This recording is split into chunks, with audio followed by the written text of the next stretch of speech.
عبداللہ بن بریدہ نے بیان کیا ان سے بشیر بن کعب نے اور ان سے شداد بن اوس رضی اللہ عنہ نے کہ نبی کریم صلی اللہ علیہ وسلم نے فرمایا،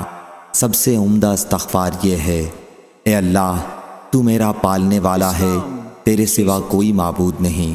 تو نے مجھے پیدا کیا اور میں تیرا بندہ ہوں، اور میں تیرے عہد پر قائم ہوں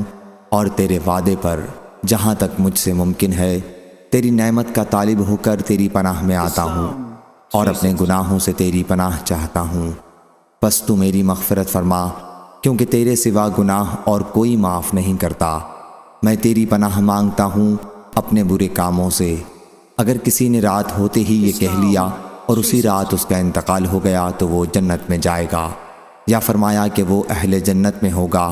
اور اگر یہ دعا صبح کے وقت پڑی اور اسی دن اس کی وفات ہو گئی تو بھی ایسا ہی ہوگا۔ صحیح بخاری حدیث نمبر 6323۔